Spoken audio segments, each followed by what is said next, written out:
முன்னொரு காலத்தில் ஒரு நாட்டை ஒரு ராஜா ஆட்சி செஞ்சுட்டு வந்தார். சரியான மிளகாக்காரர். அதாவது எடக்கு முடக்க பேசி கடுப்பேற்றல நம்பர் 1 ஆளை அவர் இருந்தார். ஒரு நாள் மந்திரி கூப்பிட்டு, நாளைக்கு நான் சாமி பார்க்கணும், நீங்கள் காட்டணும், காட்டலினா உங்கள் தலை அவ்வளோதான் அப்படிங்கிறார். அதாவது தலை வெட்டி போடுது அப்படிங்கிறார். யார்கிட்ட? மந்திரி கிட்ட. மந்திரி என்ன பண்ணுறதுன்னு தெரியல, மண்டை பிச்சுக்கிட்டாரு.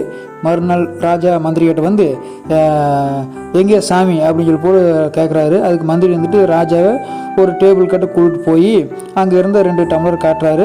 2லேயும் தண்ணி இருக்குது.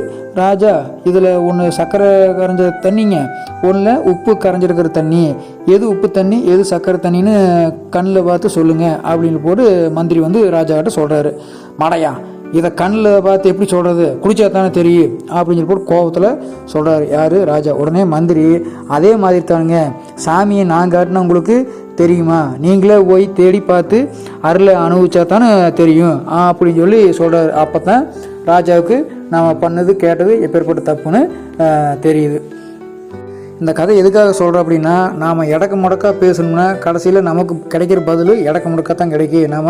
நமக்கு சரியான பதில் கிடைக்காது. அதனால் சரியாக பேசி ஒழுக்கமாக பண்பாக நடந்துக்கிட்டோம்னா தான் நமக்கு அதுக்கு தகுந்த மாதிரி நமக்கும் சரியானது முறையானது கிடைக்கும் அப்படிங்கிறத நல்லா தெரிஞ்சுக்கணும். கதை கேட்ட உள்ளங்களுக்கு மிக்க நன்றி.